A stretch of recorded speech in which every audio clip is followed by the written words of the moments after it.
विठ्ठला विठ्ठला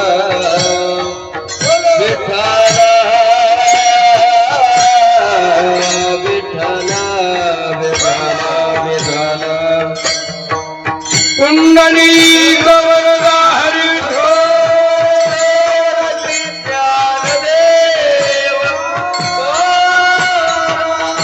पंढरीनाथ भगवान माऊली ज्ञानेश्वर महाराज संत गोरोबा काका महाराज जगद्गुरु तुकाराम महाराज राम भक्त हनुमान हर हर हर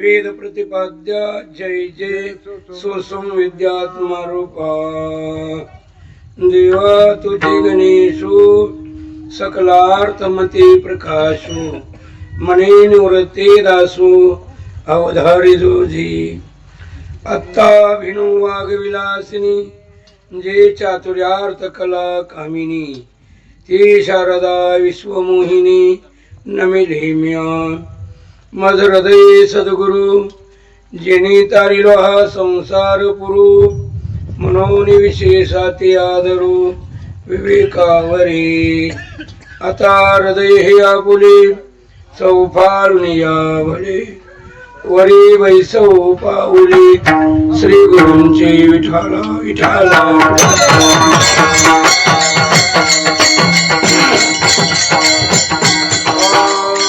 आजच्या प्रस्तुत प्राप्त प्रसंगी सेवेसाठी घेतलेला अभंग शांती ब्रह्म एकनाथ महाराजांचा आहे. वास्तु शांतीच्या निमित्तानं चिंतनाची सेवा आहे.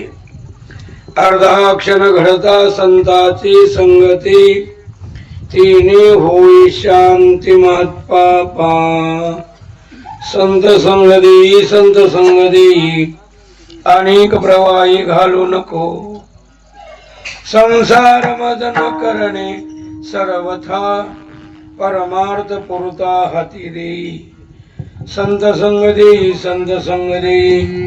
अनेक प्रवाही घालू नको जनार्दनाचा एका करुणा वचनी करीविन मनी पायापासी संत संगदी अनेक प्रवाही घालू नको पांडुरंगा करू प्रथम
महायोगपीठे तटे भीमरथ्यां वरं पुंडरीकाय दातु मुनिद्रे समागत्य तिष्ठन्तमानन्दकन्दं परब्रह्मलिङ्गं भजे पाण्डुरङ्गं नमो ब्रह्मण्यदेवाय गोब्राह्मणहिताय च जगद्हिताय कृष्णाय गोविन्दाय नमो नमः लोकाभिरामवरणरङ्गधीरं राजीवनेत्रं रघुवंशनाथं कारुण्यरूपं करुणाकरन्तं श्रीरामचंद्रं शरणं प्रपद्ये मनोजवं मारुततुल्यवेगं जितेन्द्रियं बुद्धिमतां वरिष्ठं वातात्मजं वानरयुतमुख्यं श्रीरामदूतं शरणं प्रपद्ये।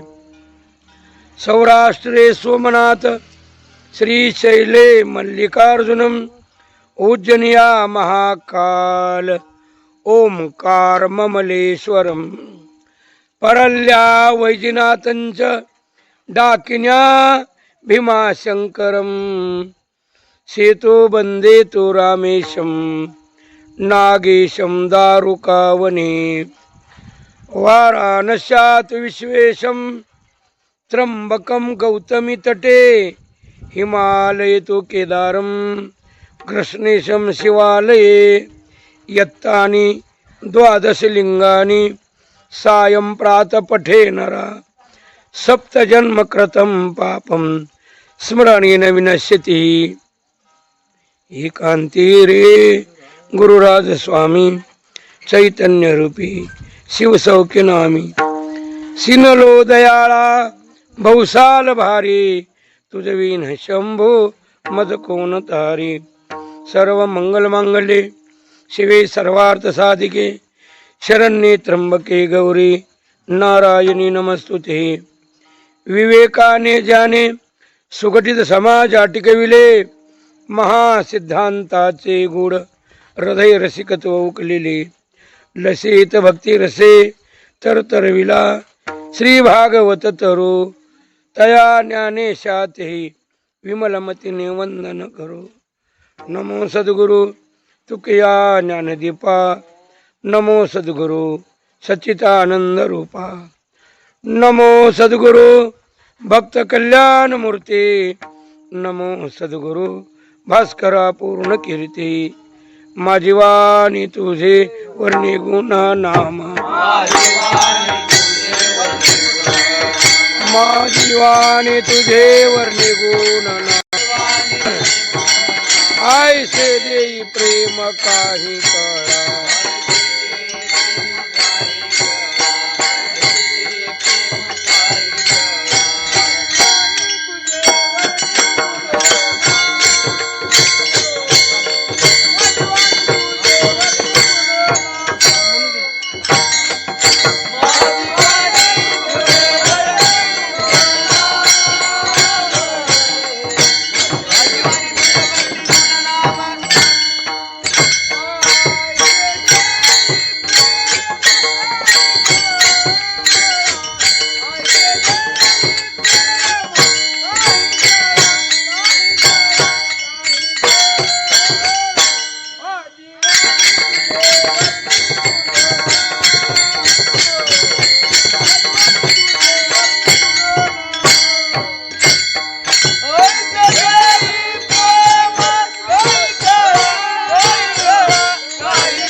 माझी वाणी तुझे वर्णी गुणनाम ऐसे देई प्रेम काही कळा।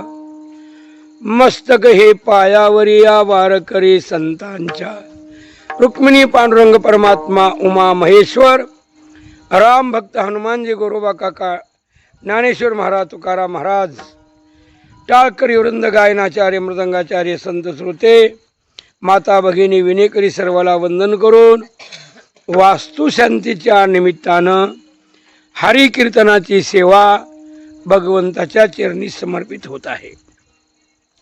एकनाथ महाराज या अभंगातून शांतीबद्दल सांगतात। सत्संगतीनं महत् पापाची सुद्धा शांती होते म्हणतात। बरं, वास्तुशांतीसाठी हरी कीर्तनाची किती गरज आहे? का वास्तुशांतीसाठी नामचिंतन, काही सत्यनारायण पूजा का बरं अशा कराव्या? तर वास्तुशांतीसाठी भगवत चिंतन, भगवत भक्ती, नामसंकीर्तन गरजेचं आहे. वास्तूसाठी आणलेली वाळू, वास्तू होण्यासाठी आणलेले काय खडे असेल, वाळू असेल, हे आपण कुठून बी आणलेले असतात. त्याच्यात काही दोष येत असतात. वाळू नदीचे आणतो, नदीमध्ये हस्ती वगैरे विसर्जन, रक्षा विसर्जन केलेले असतात, त्याच्यातून दोष येतच असतात. मग या दोषाला शांत करण्यासाठी चिंतनाची गरज आहे. अनेक ठिकाणाहून दोष आलेले असतात आणि त्या दोषामुळं आपल्या बुद्धीचं वैभव कमी होतं.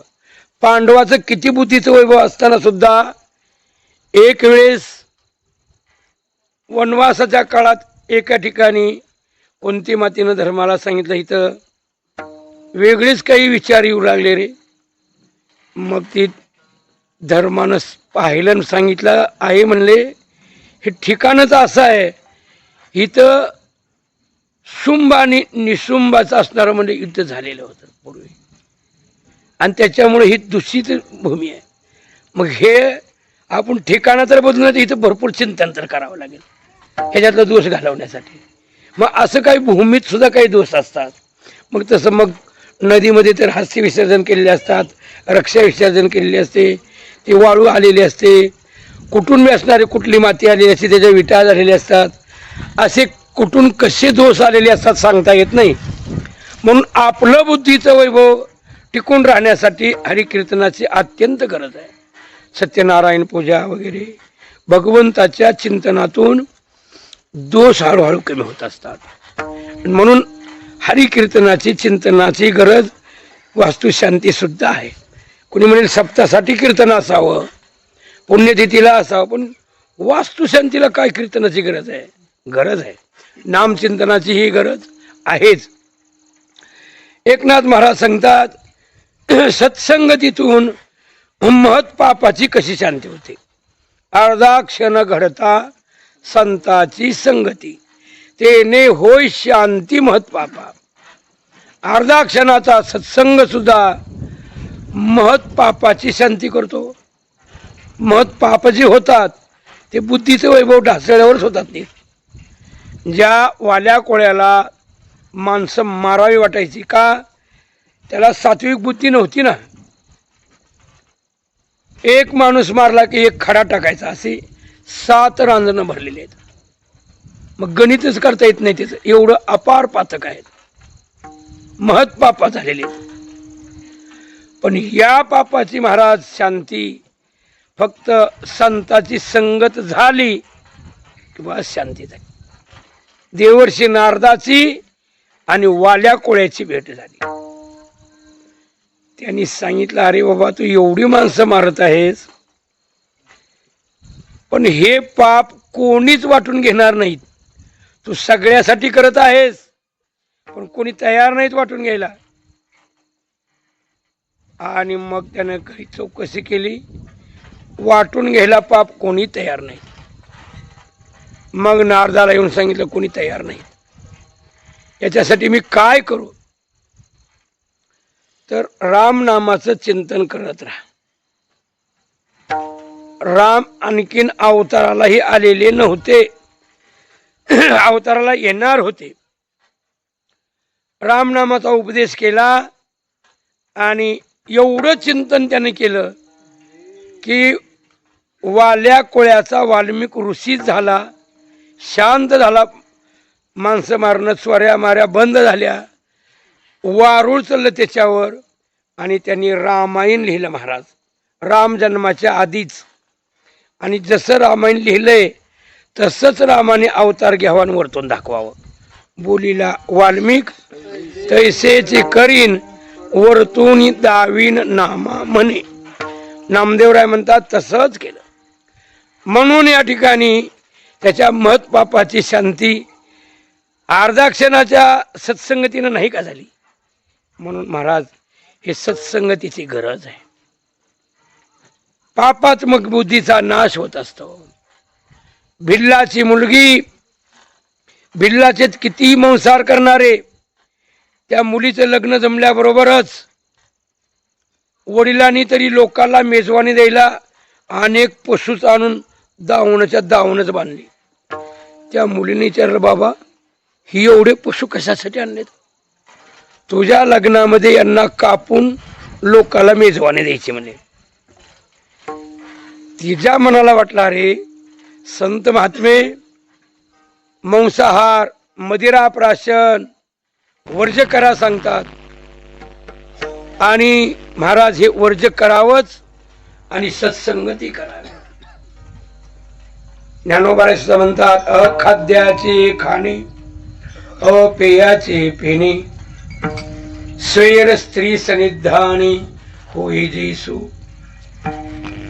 स्त्रियामध्ये स्वैराचारानं वावरू नये, परस्त्री आई समान मानावे, आणि मग खऱ्या अर्थानं शांती आणि सुख आहे. नाहीतर अशांतता आहे सगळी. म्हणून त्या भिल्लाच्या मुलीनं आपल्यामुळे एवढं पाप होत आहे, एवढ्या पशुचा बळी जात आहे, आपणच निघून जायचं. गुपचूप निघून गेली आणि सत्संग करण्यासाठी शोधत शोधत मातंग ऋषीच्या आश्रमावर गेली आणि त्यांना पाया पडून विचारलं, आम्ही भिल्लाच्या आहोत, पण देव भेट देईल का? माझा उद्धार होईल का? अरे बाबा, तुम्ही मांसाहार करता, काही खाता, काही पिता, हे बंद करावं लागतं. मांसाहार मदिरा प्राशन बंद करावं, विधीचं पालन करावं, रामनामाचं चिंतन कर, तुला राम येऊन भेट देईल. महाराज त्या मुलगी फक्त विवाहाला आल्यापासून चिंतन करत होती. प्रभू रामचंद्र पुन्हा अवताराला आले आणि राम तिथं येऊन तिला भेटच नाही तर तिची बोर आवडीनं खाल्ली. ऐका महिमा आवडीची बोरे खाय बोरे खाय.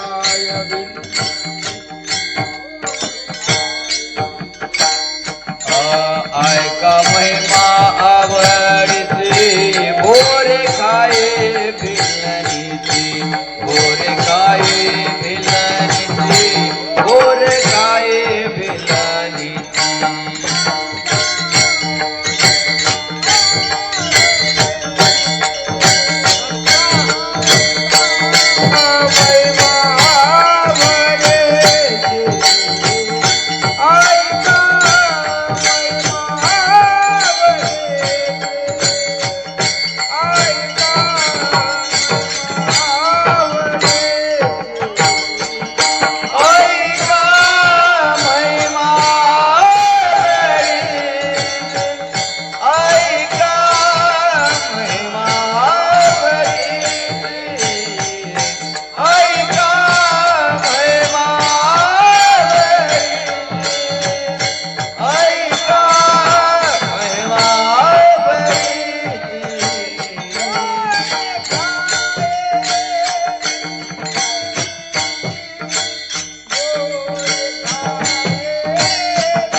प्रेमाला भुकेचलेला आहे. मोठ्या प्रेमानं आवडीनं चिंतन केले म्हणून भेट दिली. मोठ्या आवडीनं बोरं सुद्धा खाल्ली. बिल्लिनीचा उद्धार झाला सत्संग केला म्हणून. वाल्या कोळ्याचा उद्धार झाला, सत्संग झाला म्हणून अर्धा क्षणाचा सत्संग सुद्धा महत पापाची शांती करतो. एकदा विश्वामित्र आणि वशिष्ठ यांच्यामध्ये वैरत्व सुरू झालं. विश्वामित्राला वाटायचं माझे 60,000 वर्षाची तपस्या आहे, मला पण ब्रह्मर्षीच म्हणावं. ब्रह्मदेवाने सांगितलं, ब्रह्मर्षी आम्ही नाही म्हणणार, ब्रह्मर्षी वशिष्ठ गुरु आहेत त्यांनी म्हणा. वशिष्ठ गुरुचं जिथं सत्संग असेल तिथं जावं. सगळे उठून उभा राहायचे, तपस्वी आले म्हणून बसा म्हणल्यावर बसावं. पण या वशिष्ठ गुरुने मात्र म्हणावं, यावे राजर्षी. वशिष्ठांची कित्येक मुलं त्यांनी मारली, पण या राजर्षीच म्हणायचे. एके दिवशी मात्र पौर्णिमेचं चांदण आहे, वशिष्ठ आणि अरुंधती पुढे बसलेले आहेत. अरुंधती बोलत आहे, केवढं चांदण शुभ्र आहे, असं कुणाचं तप असेल? वशिष्ठाने सांगितलं, असं तप विश्वामित्राचं आहे. मग मात्र त्यांना वाटलं, आपल्या माग सुद्धा आपली एवढी स्तुती करतात, ते खरं ब्रह्मर्षी हेच आहेत म्हणून शस्त्रास्त्र टाकून दिलं, शरणांगत गेले. आणि या पश्चातापाने त्यांची शुद्धता झाली आणि महाराज त्यांना ब्रह्मर्षी म्हणायला लागले. वशिष्ठच म्हणले, या ब्रह्मर्षी. आता मात्र त्यांनी पुन्हा त्यांच्या घरी घेऊन गेले आणि वशिष्ठ गुरूंना आदरातिथ्य करून दक्षिणा म्हणून 10,000 वर्षाचे पुण्य देऊन टाकले. आता वशिष्ठांनी त्यांना आणल्यानंतर काय दिलं तर म्हणले, माझ्याकडे तपस्येचं पुण्यच नाही, सत्संगाचं पुण्य आहे. आणि ते म्हणले, एक अर्ध्या क्षणाचं देतो, अर्धा क्षणाचा सत्संग, ते पुण्य मी तुम्हाला दक्षिणा म्हणून देऊन टाकलं. म्हणजे आम्ही केवढं दिलं आणि तुम्ही केवढं देता. पुन्हा आणखीन त्यांना वाटू लागलं. पण वशिष्ठ म्हणतात, तुमच्या 10,000 वर्षाच्या तपस्येपेक्षा सुद्धा अर्धा क्षणाचा सत्संग श्रेष्ठ आहे. बघा कुणाला विचारून म्हणले. ब्रह्मदेवाकडे गेले. ब्रह्मदेव म्हणले, तुम्ही ही महादेवाला विचारा ना. महादेवाकडे गेले. ते म्हणले, ब्रह्मदेवानं सांगितलं नाही, तुम्ही सांगा. ते म्हणले, मीही सांगत नाही, अर्धा क्षणाच्या सत्संगाचं महत्व मी सांगत नाही, तुम्ही विष्णू भगवंताकडे जा. ते सांगितलं त्यांनी, शेषाकडे जा पाताळात. आणि पाताळात शेष नारायण बोलले, तुम्ही हातावर पाणी घेऊन संकल्प सोडा, माझा जर 10,000 वर्षाचं पुण्य अर्धा क्षणाच्या सत्संगापेक्षा जास्त असेल, प्रत्येक शेषाच्या डोक्यावरचं थोडं वर हो आणि पाणी सोडा म्हणजे कळेल. मग पाणी सोडलं, पडते हल्लीच नाही. आता त्यांना सोडू द्या. मग त्यांनी सोडलं पाणी. 10,000 वर्षाच्या तपस्येपेक्षा अर्धा क्षणाचा सत्संग श्रेष्ठ असेल तर पृथ्वी तू शेषेच्या डोक्यावरची थोडी आदर हो. आदर झाली पृथ्वी. मग मात्र विश्वामित्राला कळालं, अरे आपल्या 10,000 वर्षाच्या तपस्येपेक्षा सुद्धा अर्धा क्षणाचं सत्संगाचं पुण्य श्रेष्ठ आहे. यांच्या वैरत्वाची सुद्धा शांती झाली अर्धा क्षणाच्या सत्संगाने. म्हणून अभंगाच्या पहिल्या चरणात क्षण घडता संताची संगती, अर्ध क्षण घडता संताची संगती,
क्षणाचा सत्संग महत्पापाची शांती झाली.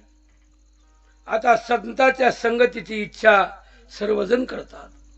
त्यात शांतता आहे, सुख आहे, समाधान आहे. जसं चंद्र तेथे चंद्रिका, शंभू तेथे अंबिका, आणि संत तेथे विवेका असणे की जी. संत आहे तिथे विवेक आहे आणि तिथे शांतता राहते. आणि म्हणून महाराज सत्संगतीची इच्छा कोणीही करतात. चोऱ्या माऱ्या करणाऱ्या वाल्या कोळ्याला सुद्धा धन्यच वाटलं. तसाच एक दरोडेखोर मुलाला बोलवून वचन घेऊ लागला. अंतकाळाचा समय आलेला आहे जवळ. म्हणले माझा थोड्या दिवसात अंत होईल, मला वचन दे. काय वचन द्यायचे बाबा सांगा, वचन दे मला, सांगा तरी काय म्हणून देऊ. मला एकच वचन दे भक्त, की कीर्तनाला मी कधीच जाणार नाही म्हणून वचन दे. त्यानं वचन काय घेतलं, म्हणून आपण कवा कीर्तनाला जातो म्हणले, पण कोणतर नेईल तुला माझ्या माघारी, पुन्हा कोणतर नेईल, कवा कीर्तनाला जायचं नाही. तसलं बरोबर बाबा वचन दिलं म्हणले, कवाच कीर्तन ऐकायला जायचं नाही. आता आज एक दे म्हणले फक्त. आता काय ते कीर्तन करणारे लोक मी कवा घालला आपल्या आणायचं नाही. रामायण सांगणारा असो, कीर्तन सांगणारा असो, या आपल्या घराला कवा आणायचं नाही त्यांना. म्हणजे कवा कशाला आपण आणतो, पण कोणतरी म्हणेल घेऊन जा, आणायचं नाही ते कवा. आपण ऐकायला जायचं नाही आणि त्यांना आपल्या घराला कवा आणायचं नाही. वचन दिलं, घरला कधी आणत नाही म्हणून. आता बापाला वचन दिलंय तसं काही दिवसाने अंत झाला बाप वडिलाचा, पण पुढं काही दिवसांनी देवाच्याच मनात आलं की ह्याला सत्संग द्यायचा आहे. चोरी करण्यासाठी जो चाललेला होता, कीर्तन असं उशिरा चालू झालेलं, त्याला ऐकू यायला बरोबर त्यानं वचन दिले बापाला, म्हणले कीर्तनाला जायचं नाही म्हणून. कीर्तन येईल की माझ्या कानाकडे म्हणून कानात बोट घातली त्यानं. ज्यानं बापाला वचन दिलं तर त्यानं कानात बोट घालून चालला. परंतु जवळ चांगलाच ऐकू येतं अशा ठिकाणी आला की भगवंतांनी त्याच्यावर कृपा केली. कानाची बोट काढावीच लागली त्याला. त्याच्या पायात काटा मोडला. जसं आपल्या जिजाबाईच्या पायात डोंगरावर भंडाऱ्यावर जाताना भाकरी घेऊन करवंदीचा काटा मोडला होता, करवंदीचा काटा. आणि ती भाकरी बी खाली पडल्या, पाणी सांडलं, ती खालीच बसल्या, चालताच येईल काटा काढल्याशिवाय. तसं ह्याला काटा काढल्याशिवाय आता पाऊल बी टाकायला येत नाही. अंकुण काढणार तर त्यांचा एक देवाने काढला, काढा येईना, खाली बसल्याच पण देवी. आता इथं मात्र त्याला काटा काढता येत नाही, कानातली बोट काढावीच लागणार. काय करावं म्हणले, कीर्तन ऐकू एक बोट काढावं म्हणले. एक उजव्या कानातलं बोट काढलं आणि जोरात काटा धरून वळला. तेवढ्या वेळाच किती ऐकाय भेटणार, अर्थाक्षरच की तेवढ्याच वेळ कीर्तन ऐकलं त्यानं. काटा काढीस तोड. काय शब्द ऐकले, कीर्तनकार सांगत होता, देव देवी देवता प्रसन्न होऊन तुम्हाला भेटीला आलीच, ओळखायची कशी. तुम्हा आम्हा सर्वांच्या सावल्या पडतात. आता तिकडचा उजेड आहे, सगळ्याच्या सावल्या इकडून पडले, आपल्या सर्वांच्या सावल्या पडत असतात.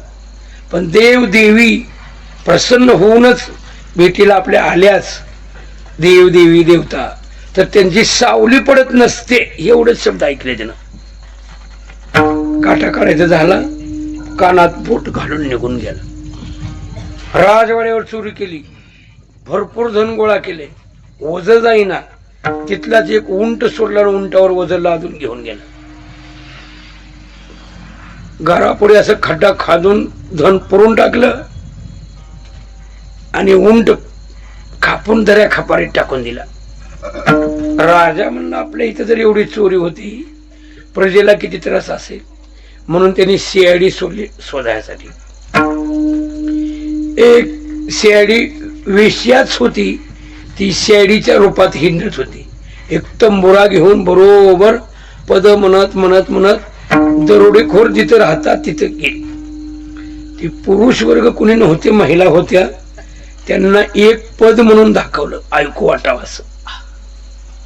आणि बस बाबा म्हणले, निघून चालले.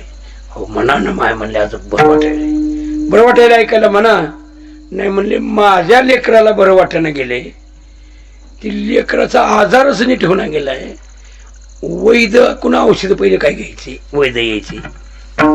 त्या वैद्यानं सांगितले म्हणली, उंटाचं मांस जर भेटलं कुठं तर तुझ्या लेकराचा आजार बरं होईल, नाही तर लेकरू वाचत नाही म्हणले. सांगितले काय करायचं म्हणले. मग एवढा आजार होता म्हणल्यावर आम्ही तुझ्या लेकराला वाचवतो म्हणजे, उंटाच्या मांसानं जर वाचत असेल तर आम्ही देतो म्हणले औषधाला. ती वस्तू आमच्याकडे आहे म्हणले. बरं बरं बरं. मग काही पद म्हणली. शेळी असतात, मुद्दा बरोबर काढून घेतात. मुद्दा काढून घेतला. आता दाखविला तिला उंट. काही उंट आहे म्हणजे, काय तुम्हाला औषधाला न्यायचंय तेवढं घेऊन जा. मग ही म्हणली, तुम्ही मेसाईची तर सेवा करताच की. होय. मग तुम्हाला मेसाई मध्यरात्री भेट देईल म्हणली. माझ्या लेकराचा आशीर्वाद लागेल. माझं लेकरू मरता मरता वाचायला म्हणली, तुम्ही औषधाला वस्तू दिली की म्हणले घेत. मग ही पुण्य झालं की मग तुमच्या बी लेकरा बाळाला आशीर्वाद लागेल म्हणले. आणि देवीच तुम्हाला भेट देईल 12 वाजता म्हणले. तुम्ही जाग्या राहा. आता ती गेली शेळी. एक मुद्दा शोध घेऊन राजाला दाखविलं. मासे उंटाचा आहे म्हणजे, तुमच्याच उंटाचा आहे म्हणजे. शोध काढलाय म्हणजे. आता एक राहिलाय म्हणजे, धनाचा फक्त राहिला एक. तर मुद्दा सापडला. आणि ती मध्यरात्री 12ला सापडते म्हणे ती व्याध. देवीच्या रूपात तीच असणारी म्हणजे शेळी. कृत्रिम 2 लक्ष्मीचे हात वर बांधले, चतुर्भुज झाली. एका हातात जळत भांडण, एका हातात त्रिशूळ घेतला आणि रेड्यावर बसली मेसाई. रेड्यावर बसून बरोबर तिथंच गेली. 12च्या आत इथून निघाली. 12ला तिथे जाऊन बरोबर त्रिशूळ वाजविला. महिला जाग्याच होत्या. दरवाजा उघडला. खरंच मेसाई आली म्हणे. दर्शन घ्यायला लागले. लांबून दर्शन घ्या म्हणायची तिने. लांबून तिथे पाया पडायचे. आणि ती देवी बोलू लागली, तुम्हाला मी चोरीमध्ये जे दिलं मला बलिदान केल्याशिवाय तुम्ही कुठं खोदलं असेल फोडलं असेल ते काढू नका. नाही काढत म्हणले, बलिदान दिल्याशिवाय काढणार नाही. इथंच पुरलंय म्हणले, इथं दरवाजा पुरले. झालं. ती बी मुद्दा सापडला. आता देवी माघारी फिरली. जळत भांड होतं तिच्या हातात. सावली आतापर्यंत महाग होती. जळत भांड पुढं फिरल्याबरोबर सावली महाग पडली. पण ज्यांनी कीर्तनच ऐकलेलं नाही अर्धा क्षण बी, त्यांना काय माहित आहे. ज्यानं काटा काढीस्तोर कीर्तन ऐकलं होतं त्याला वाटलं देवदेवी यांची सावली पडत नसते असा ती कीर्तनकार मानला होता. हे तर सावली पडली. मग कीर्तनकारानं लबाड सांगितलं का देवी लबाड. देवी लबाड म्हणत येऊन भेट देऊन गेली. सगळी लेकरं बाळा पायावर घातली. ते कसं काय करायचं म्हणे. बघूच म्हणले ती देवी लबाड आहे का कीर्तनकाराचं लबाड आहे. बघूच म्हणले. सगळी झोपली. ही मग तर थोडं थोडं पासारे महाग गेलं. कुठं तर देवी म्हणजे अंतर्धान पावली पाहिजे. ही देवी कुठं तर अंतर्धान पावली. तशीच वेश्येच्या गलीला गेली. वेश्येनं ते एका वेळा उचलला होता आणि ती शेळीच्या रूपात हिंडत होती. बरोबर तिच्या दरवाजात गेल्याबरोबर रेडा हाकलून लावला. उतरली. जळत भांड टाकून दिलं. ती कृत्रिम हात बसवलेले दिले टाकून आणि ती शेळी मध्ये गेलं. आणि म्हणले ही देवी नव्ह, ते कीर्तनकाराचंच खरं झालं म्हणले. मग म्हणले आता आपणाला दोन्ही मुद्दे सांगितलेत आपण. उंटाचं तर दिलेच म्हणले वस्तू आणि ही तर पुरलं म्हणून दाखवून दिलं. आता जर असणार म्हणजे कोणी पोलीस लोक कोणी घेऊन आले तर लगेच उकरून काढतात आणि त्या उंटावरून हे पकडतातच. काय करावं. घरी जाऊन कुलूप आणलं त्या शेळीच्या घराला बाहेरून लावलं. आता शेळीला कुठे बाहेर येता येईना. सूर्योदयापर्यंत बी त्याला बाहेर येता येईना. पुन्हा मात्र राजानं दोंडी पिटवली सीआयडी मार्फत तर चोर कोणी सापडत नाही. जर चोरानंच मी चोरी केली म्हणून जर स्वतःहून गुन्हा नमूद केला त्याला काही बक्षीस देणार म्हणजे मी, आणि एवढं बक्षीस निम्म राज्यच त्याला, आणि माझी मुलगी देतो म्हणले त्याला. खुशाल राज्य करून खाऊ म्हणजे पुछवाऱ्या करणे नाही ना काय नाही. हा स्वतःहून सांगितलं मी चोरी केलेली आहे. कशावरून? मुद्दा दाखवलं पाहिजे. चला एक सेवक पाठवला आणि ती सीआयडी त्यांचा फक्त कुलूप उघडून मोकळा करून दिला. काही दाखवते सगळं दाखवलं तरी काही तर उंट आहे. पण म्हणले ही सीआयडी मार्फत चोर न सापडता ह्यानं स्वतः गुन्हा नमूद केलेला आहे म्हणून त्याला आता बक्षीस आहे ते म्हणजे निम्म राज्य आणि मुलगी द्यायची.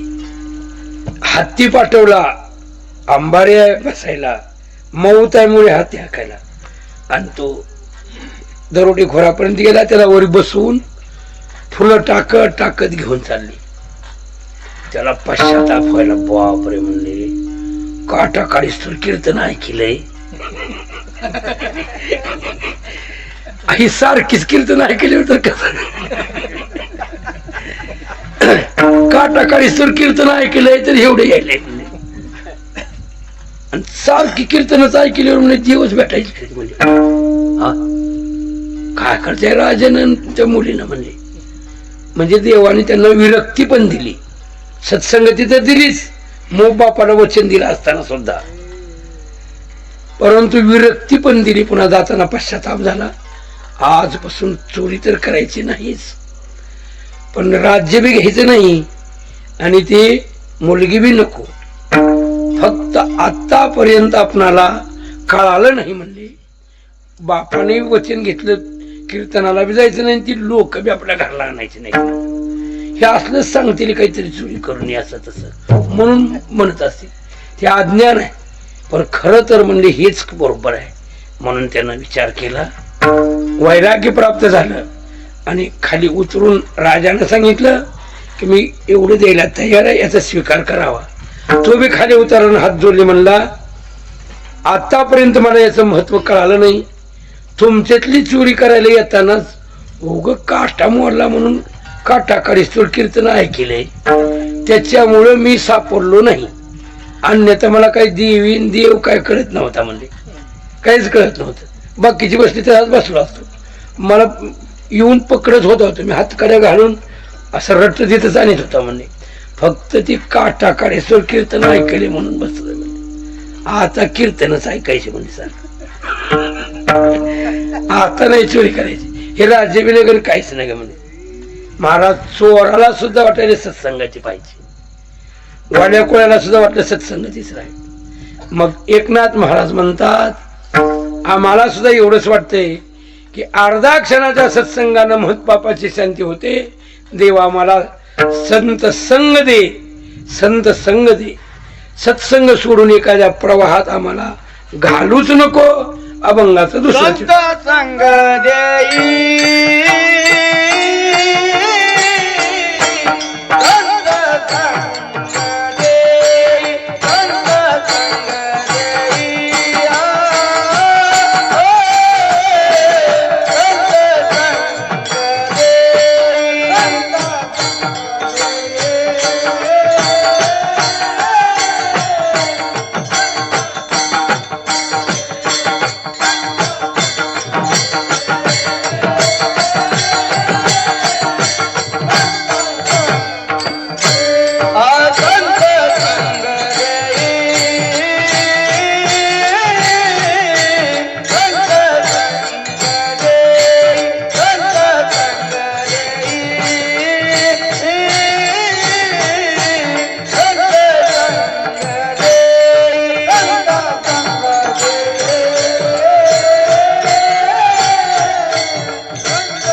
अर्धाक्षणाच्या सत्संगानं महत्पापाची संधी झाली.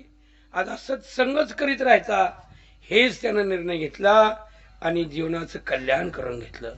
म्हणून महाराज सांगतात, अर्धा क्षणाचा सत्संग महत्पापाची शांती करतो, आपणाला सुद्धा शांती समाधान मिळवून देतो. सत्संगतीत विवेक असतो म्हणून तिथे सुख असतं. 2 चरणाचा आपण विचार केला, मधलं भजन होईल, नंतर 2 चरण पाहूया. विठोबा रखुमाई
संताची संगती तेने होई शांती महत्पापा.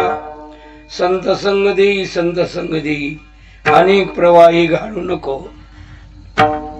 संसार मजन करणे सर्वथा परमार्थ पुरता हाती देई. कारण मागताना मात्र एकनाथ महाराज सत्संगतीच मागतात. संसारातलं का मागितलं नाही काही. सत्संगतीपेक्षा ते काही एवढं मोठं नाही. संतांचं देणं असं आहे, या संताचे हे देणे कल्पतरुहुनी दुने. परिसा परिसा घात देणे चिंतामणी ठेंगणा. या संता परिस उदार त्रिभुवनी नाही थोर. माय बाप सहोदर इष्ट मित्र स्वैरी. नुसतं पाहिलं त्यांना या संतासी देखता हरे संसाराची व्यथा. पुरता पुरती माता अखंडित ठेवी. त्यांनी पाहिलं जरी कृपेनं कृपा कटाक्ष न्याहाळिले. आपुले पदी बैसविले. बाप रुक्मा देवरी विठ्ठले भक्ता दिदले वरदान. ही सत्संगतीची मध्य आहे. म्हणून संसारातलं मागावाची इच्छा नाही. एकनाथ महाराज म्हणतात परमार्थातलं मागावं. संसार मज न करणे सर्वथा. मग परमार्थ पुरता हाती देई. पुरता परमार्थ म्हणजे परोपकार करावा. तुका म्हणे फार आणि थोडा तरी परोपकार. तुझ व्हावा हे देव तरी हा सुलभ उपाव. मग किती परोपकार एकनाथ महाराजांनी तुकोबारायांनी करावे. एवढे उपकार केले संतांनी. महाराज एकदा तरी आपले तुकोबाराया मुंबाजी बुवानी काटेरी काठीनं मारलं आणि रात्री कीर्तनाला नाहीत. ते जागा रिकामी दिसली त्यांची. मुंबाजी बुवा कशाला नाही काय ती हात दुखायला म्हणले झोपले. मला मारले ना दुखायला म्हणले. त्यांना आवड माहित नाही असलं कवा. मग विनातीला म्हणले थोडे वेळ भजन घ्या मी येतो जाऊन. आणि तिथं जाऊन त्यांचे हात चुपून द्यावे. तुम्हाला थोडं हे झालंय म्हणजे ताप झालाय. मी हात चुपून देतो, तुमचं पाय चुपून देतो, चला कीर्तनाला. आणि कीर्तनाला घेऊन आले. म्हणजे अपकार्यावर सुद्धा उपकारच, ह्याला परमार्थ म्हणतात. आणि अपकार्यावर जर कोपला तर वेळ क्रोधाचा उगवला, अवघा योग फोल झाला.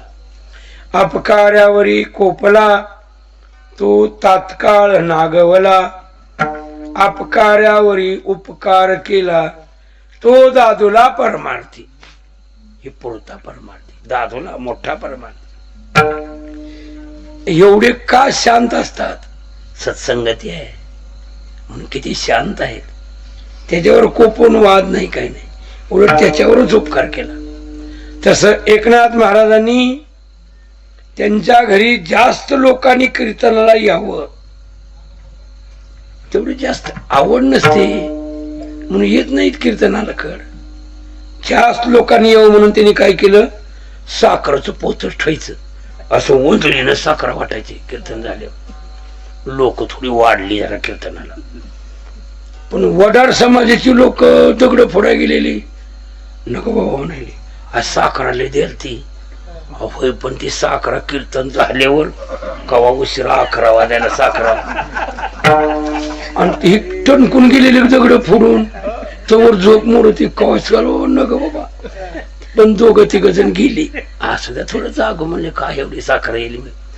गेली, पण गेल्यावर जेवण झाले की तिथल्या तिथं दालनामध्ये गेली. पलीकडे तिथे एक परेची गादी टाकलेला पलंग होता, त्याच्यावर अगोदर बसायला लाज वाटली, हातच फक्त ठेवली.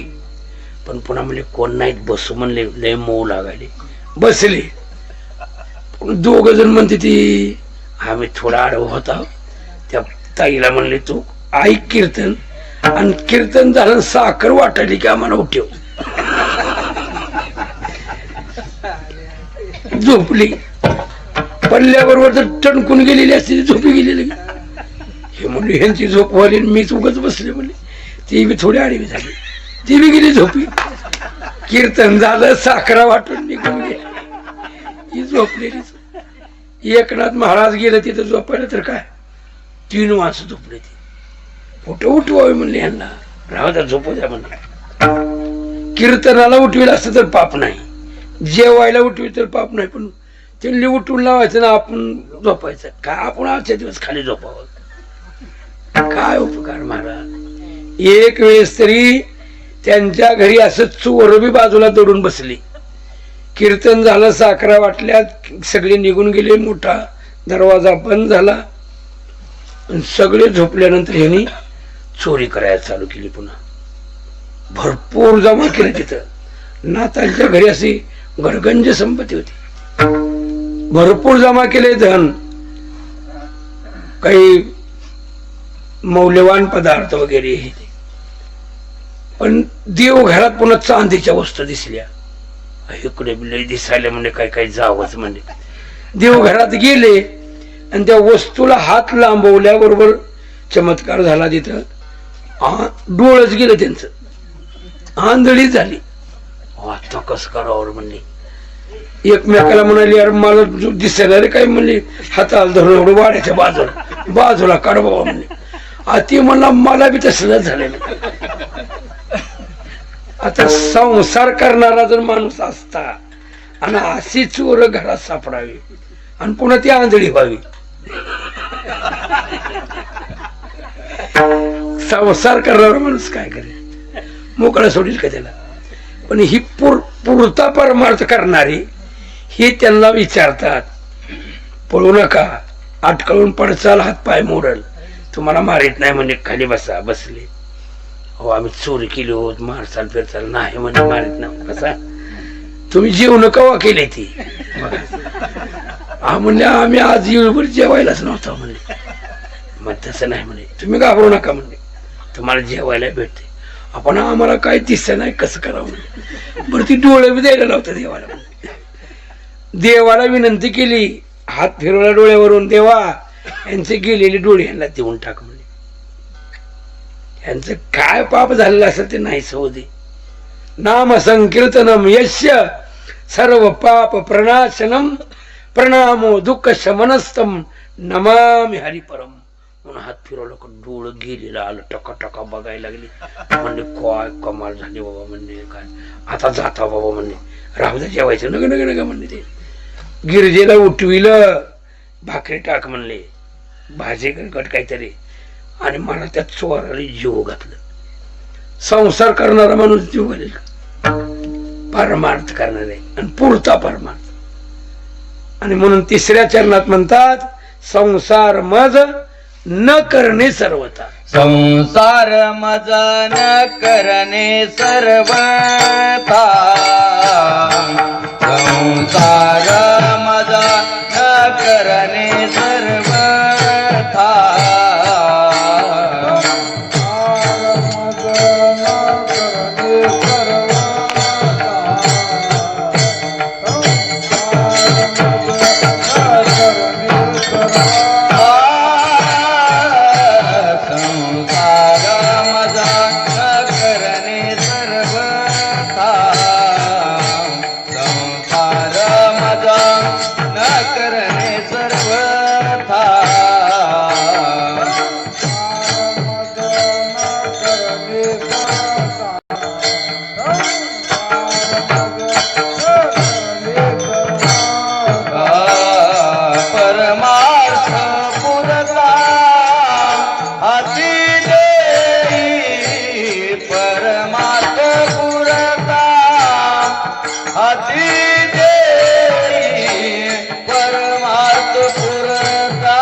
एकनाथ महाराज पुढे सांगतात, जनार्दनाचा सत्संग मला लाभला, तो जनार्दनाचा हा एका आहे. मोठ्या करुणा वचनानं मी विनंती करतो देवा, तुमच्या पायापाशी विनवणी आहे, सत्संग द्या. जनार्दनाचा एका करुणा वचनी करी विनवणी पायापाशी. संत संग देई, संत संग देई, अनेक प्रवाही घालू नको. आम्हाला असा सत्संग भेटू दे. सत्संगतीमध्ये खरा अर्थानं आनंद असतो, संगतीमध्ये सुख समाधान आहे. आणि असत कर्मामुळे आपल्याला दुःख भोगावे लागतात. असत कर्मामुळे कशी दुःख येतात. शिवलीलामृतामध्ये कथा आहे, एका माता माऊलीनं असत कर्म केलं, ते म्हणजे तिची सवत आटकलीनं मारून टाकली. असत कर्म आहे, सत्संग नाही. आणि तीच पुढं काय झाली, मगर होऊन एका तळ्यात पडली. आणि पुढं पुन्हा हिला मात्र मोप राजाची राणी आहे, हिला तिचा जन्म राजाची राणी झाली. पण राजा धारा तीर्थी मरून पडला आणि ही गरोदर असताना सुद्धा जीव वाचविण्यासाठी जंगलात निघून गेली. जंगलात गेल्यानंतर ही जी प्रसूतीची वेळ आली, तहान लागली, काय करावं. पाण्याचा शोध करीत एका तळ्याजवळ गेली. पाणी दिसले, आता पाणी प्यायचंय, पण प्रसूतीची वेळ आली. खाली बसली, प्रसूती झाली, लेकराला खाली टेकवलंय आणि जाऊन वंजळीनं पाणी प्यायल्या बरोबर मधून मगर आली आणि पायाला धरून फोडून खायला चालू केलं. रडू लागले, किती रडू लागली. देवा, काय माझं कर्म असेल, काय माझं कर्म आहे. तुझंच कर्म आहे. ती काय केलं, जी सवत तू अटकलेलं मारली तीच मगर होऊन पडली होती. तुझा सूड उगवायसाठीच बसली होती, आता तीच तुझा सूड उगवायली. ही असंच कर्मानं हे होत. म्हणून तुकोबाराय म्हणतात, हौस वाटते आपणाला मांसाहार करताना, पण तीच पुढे वैरी होती. ती मांस खाता हौस करी, जोडून वैरी ठेवीला. कोण त्याची करील कीव, जीवे जीवन येणती. पुढीला साठी पाजवी सुरी आणि आपुली चोरी आंघोळी. तुका म्हणे कुटी ती हाडे, आपुल्या नाडे रडतील, आपली वेळ वेळ आल्यावर रडतील. कोणी असू द्या, कोणाचेही कर्म असू द्या, दुःख देतात. भीष्माचार्यांना शरपंजरी पडल्यावर उत्तरायण यावं म्हणून इच्छा होऊ लागली. इच्छा मरण होतं त्यांना. मग उत्तरायणी पर्यंत त्या बाणाच्या टोकावर थांबावं लागलं. वेदना आहेत. आणि मग ते पांडवांना घेऊन द्रुपदीसह बघायला गेले. भीष्माचार्य म्हणले, देवा, मी काय कर्म केले रे. म्हणले, आजन्म ब्रह्मचारी राहिलो वडिलांसाठी. मी या शंतनू राजाचा मुलगा गंगापुत्र. शंतनू राजाला गंगामया प्रसन्न झालती. मी तुमची पत्नी म्हणून तुमच्यापाशी राहीन, पण तुमच्यापासून मला जर मुलं झाली, लेकरं झाली, त्या लेकरावर अधिकार माझाच. मी काय बी करीन त्यांना. असं का करालीच म्हणायचं नाही. ठीक आहे, काय आई काय करणार आहे लेकराला करून करून, असं वाटलं. पण ती चक्क जन्म दिला, 1-2 दिवस सांभाळायची, टोपलेत भरून टाकायची, गंगेत नेऊन, गंगेतच नेऊन ओतून टाकायची लेकर. अशी 6 लेकर होतली. आणि पुन्हा मग मात्र ह्याला वाटलं होतं काय करावं बाबा. आणि हे वेळच तर एवढं सुंदर लेकरू, म्हणजे कितीच लेकरू चांगलं दिसतंय, आणि तो असं का करायला. हे तुमचं लेकरू, मी चालले म्हणजे आपलं ठरलंयच काय म्हणून. आणि मग मात्र देवाच्या नशिबानं वाचलं म्हणून ह्याला देवव्रत म्हणत होते. गाईच्या दुधावर पोसला. पण ह्याला लग्न करावं वाटत होतं. राजा होता पण पत्नी नाही. म्हणून लग्न करायचं म्हणलं की अनेक मुलगी द्यायला यायचे, पण चौकशीवर कळायचं पुन्हा ह्यांना थोरल्या बायकोच एक पोरगा आहे. मग हे गादीचा मालक हे असते, थोरलं घर, थोरल्या घरी राज्य असते गादी. मग नाही बाबा देत ना म्हणायचे. दुःखी झालं. काय झालंय तर असं पोराला कळत होत चांगलं. पोरगा म्हणला, मी गादी घेत नाही, देऊन टाका. नाही, तू जरी नाही घेतली, तुझी लेकरं घेऊ शकते ते भांडण करून, थोरलं घरी हीच आहे. असं आहे का. म्हणले, मी प्रतिज्ञाच करतो, आजन्म ब्रह्मचारी राहील. वडिलांसाठी आजन्म ब्रह्मचार्याचं पालन. भीष्म प्रतिज्ञा म्हणून त्यांना भीष्माचार्य म्हणतात. आणि ते भीष्माचार्य महाराज वडिलाला बायको यांच्यामुळे भेटली. वडिलाला मुलं झाली, विचित्र वीर्य, चित्रांगद, पण त्यांना बायका भेटच ना गेल्या. ह्यानं काशीराजाला जाऊन तिथं युद्ध केलं. अंबिका अंबालिका आणल्या आणि ही यांच्या भावाली जी बायका दिली. त्यांची सुद्धा लग्न होणं गेली, ह्यांनीच केले, करून दिली. किती वैराग्य होत, परंतु स्वतःसाठी मात्र नाही वैराग्य. एवढं मी आजन्म ब्रह्मचार्याचं पालन करून मला हे शरपंजरी पडायचं काय वेळ आले देवा. काय पाप केले मी. या जन्मात नाही, अगोदरचा आहे म्हणे. मला दाखवून द्या. उघड डोळ्याला असा हात लावला. मागटल्या एका जन्मात आपण राजकुमार होतो आणि एका सरडाच्या पोटाखाली बाण खुपशीला आणि कुपाटीत फेकून दिला. सगळ्या अंगात काट असं बोचलं त्याला. काही क्षण तडपड तडपड केला आणि गतप्राण झाला. किती काही क्षणभर तडपडला तो आणि मला इतके दिवस. मग तवापासून याच होत नाही का? ताबडतोब जर कर्म भोगायला घेतले तर जास्त व्याज होत नाही. आणि फार दिवसाने म्हणले की त्याची याच सगळं वसुली. तुझंच आहे कर्म म्हणजे आम्ही नाही. जसं तुमच्याच शेतात यंदा भुईमुग पेरलाय आणि पुढल्या वर्षी नाही पेरला, पण त्याच्या बीजा खाली राहिलेल्या असतात काही आणि ती उगवते त्या लंब. शेंगदाण तर यंदा पेरलं नाही म्हणून हे कुठून आले? राहिलं होतं काही तिथं. तसं आपलीच कर्म उरले. ती तुमचीच भीष्माचार्य हे कर्म आहेत. आगा कर्मे जे उरावे तरी सुख दुःखी फळावे आणि ते भोगासाठी यावे द्या. आणि म्हणून सत्संग, म्हणून जनार्दनाचा एका करुणावचनाने मी विनंती करतो, सत्संग द्या, सत्संग द्या. झालेली सेवा भगवत चरणी समर्पित करू. कुमारापासून वृद्धापर्यंत सर्वांना सद्बुद्धी लाभो आणि असंच अन्नदान ज्ञानदान घडावं. अन्नदान घडावं, घरामध्ये परोपकार घडावा, नामचिंतन घडावं अशी प्रभूचरणी प्रार्थना करू. कारण सद्बुद्धीमध्येच शांतता असते. दुर्बुद्धी उपजू नये. दुर्बुद्धी ते मना कदा नुपजो नारायणा. आता मजा ऐसे करी तुझे पाय चितीद. उपजला भावो तुझे कृपे सिद्धी जावं. तुका म्हणे आता लाभ नाही अपरता. याच्यापेक्षा कोणता लाभ आहे? म्हणून ही सेवा प्रभूचरणी समर्पित करू. असाच भाव राहावा अशी प्रार्थना करू आणि एकदा संतांचा जप करूया.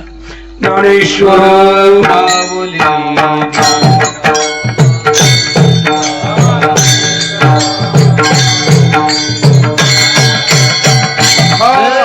ज्ञानेश्वर माऊली ज्ञानराज माऊली तुकाराम. जय ज्ञानेश्वर ज्ञानेश्वर ज्ञानेश्वर माऊली ज्ञानराज माऊली तुकाराम.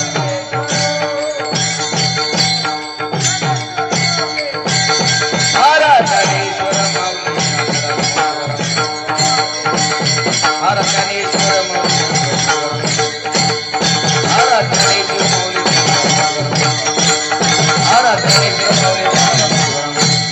तुकाराम तुकाराम तुकाराम तुकाराम.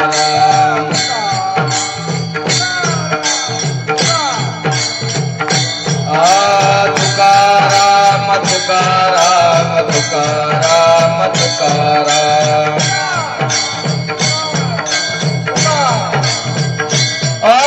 तुकाराम तुकाराम तुकाराम तुकाराम.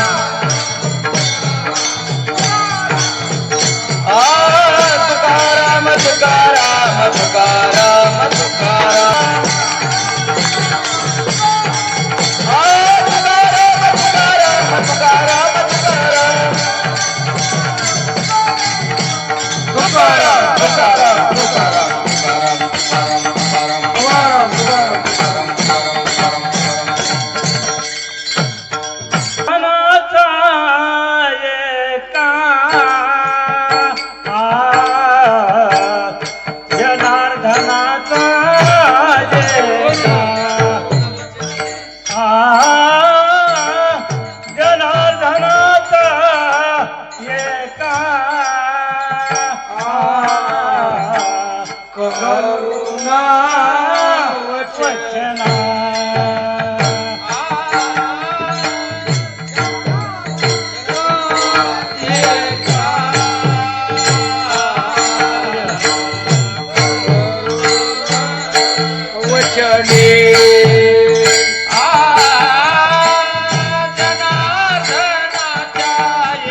म्हणे पाया पाचे करुणी म्हणे पाया पाची करुणी म्हणे पाया पा संत रंग ये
संग दे